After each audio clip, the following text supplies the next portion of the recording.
You report better on EA Sports college football than any other reporter out there because you have the power of the FOIA and you find out what schools are sending to the fine folks at EA. And Yeah. This creates some very interesting back and forth. What are we hearing about the 26 game? I think people are going to like it, right? I think that I've heard a lot from developers over the course of like the last year and from people around the company was like, we had a bunch of other ideas we wanted to do for the first game, but it turns out making a video game is really complicated, expensive, and time consuming.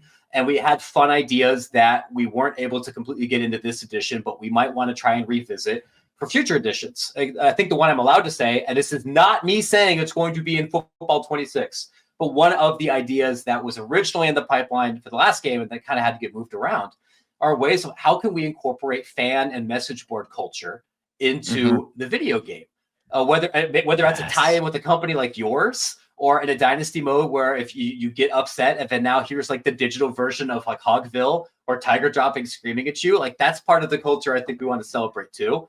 It didn't work out.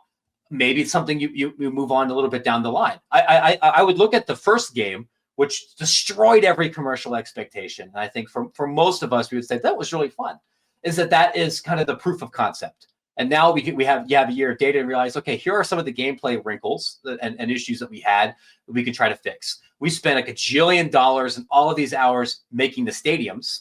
Now that those are in a better place, we don't have to redo that again every year. Now we could spend more time on marching band uniforms, which were procedurally generated last year. And now they're trying to get information to maybe make that more realistic. Or now we have more money that we could potentially spend on in-game audio because there weren't that many licensed songs in the last one.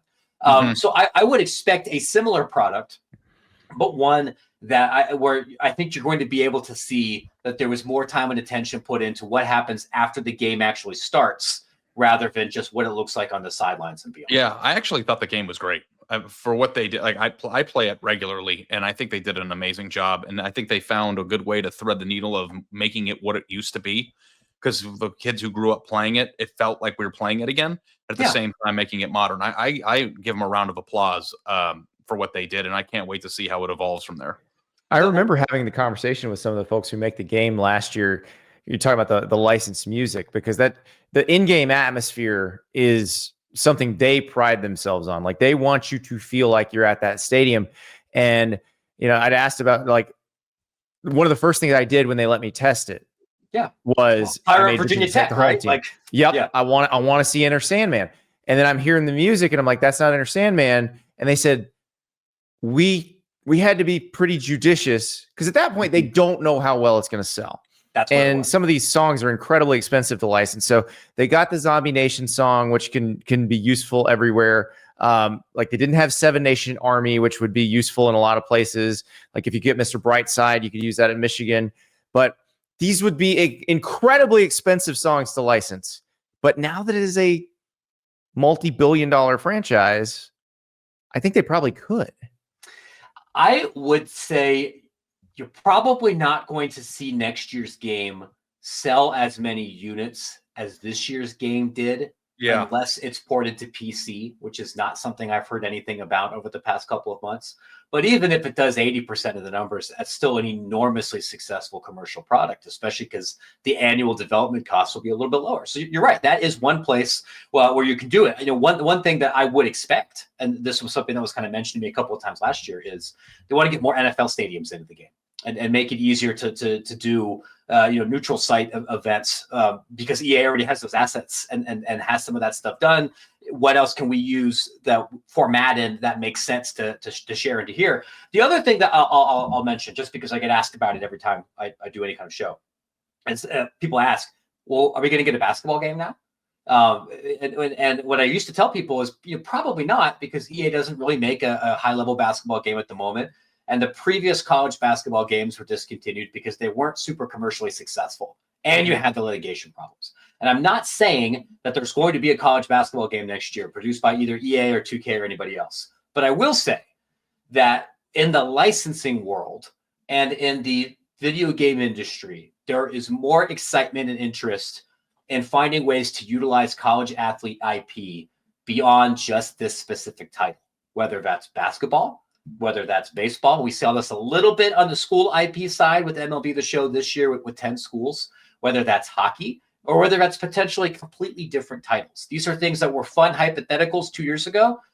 Once there's a little bit more hard and fast math, it makes those much easier conversations to have. Just do like NFL Blitz with college uniforms for all we know. It could be anything. It could be another. Well, is 2K or is basketball harder to do because like EA doesn't have the basketball engine. Like EA had a football engine with Madden. Yeah, 2K has the basketball engine. That is on a high level what video game people have said, but that doesn't necessarily mean that EA can't do it or that a third company or a fourth company can't do it. And there's lots of different ways to make a game, right? Ari, I don't know if you played this when you were little. Like when I had a Sega Genesis, I had College Slam, which was not a actual good like basketball simulation like NBA Live was. It was NBA Jam reskinned for college basketball, and you could play as Georgetown and do a 9-point dunk from half court. We could do that for college football and make it a 5-on-5 or a 7-on-7 game, and I think people would like it.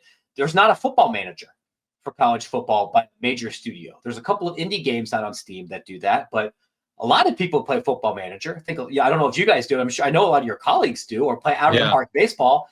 Fellas, that's just a gentrified spreadsheet, and it sells a million copies every game. Mention the show's presented by Culver's. So Culver's is bringing us to the frozen tundra of Lambeau Field. We'll be up there Thursday, April 24th, and Friday, April 25th for the draft. We'll be set up right outside Lambeau Field at the Culver's Great Wisconsin Tailgate. Born in Wisconsin, Culver's the home of legendary ButterBurger, fresh frozen custard, and Wisconsin cheese curds. There is no better representation of America's Dairyland than that, but obviously they're everywhere. I got one right down the street from me in sunny Florida and had a delicious, delicious cookies and cream frozen custard the other day. So head to Culver's, support them, have a ButterBurger, have a frozen custard, have some cheese curds. And yeah, Ari, we're going to be at the draft. I know. Can't wait. It's an appropriate place to be in Wisconsin with Culver's, but also the place that we were meant to be. So I can't wait to get out there, and I'm super thankful to Culver's for bringing us out there, and it's going to be a great couple of days. Now that there's like an ecosystem to more easily acquire and pay for licenses for athletes and for schools, it makes designing these other kind of projects like legitimately possible. Whereas in 2022, if you had pitched that to somebody, they go, well, that's fun, but like we can't even get to the drawing board for it because of the licensing. I can't wait for this next game. It actually was such a good bonding experience with my son because it immediately became his favorite video game. Yeah. And I obviously love it because I'm in this world all the time. So to our friend Ben Howmiller in Maitland, Florida at EA Sports, Godspeed. Cannot wait to see it. I haven't been able to bust with your kid because I've been wanting to do it. I haven't done it yet, but I want to welcome him to the real world with a nice, ass kicking in the video game. It's the best part of fatherhood, whether your children are boys or girls or however old they are. This is one of the sacred traditions that's passed down to us, right? Like helping our kids ride a bike for the first time, walking them to school in the beginning, and then just beating the tar out of them in Mario Kart or in this. My girls aren't super interested in football. They have hopped on the sticks with me a couple of times, and I'm not ashamed to admit I've hung 100 on my 10-year-old. That's part of my right. Yeah, see, my 15-year-old destroys me at this point. So he plays a lot more he has a lot more time to play than I do. It will happen to all of us. Just like eventually we beat our dads in arm wrestling. Eventually our children we'll do this to us. Yeah, unfortunately, he also squats more than me now too. So it's going badly. It's funny that he's talking about this because I took my daughter to Dave & Buster's over the weekend, and I was trying to get tickets, and I was like taking the things out of her hand and playing myself. So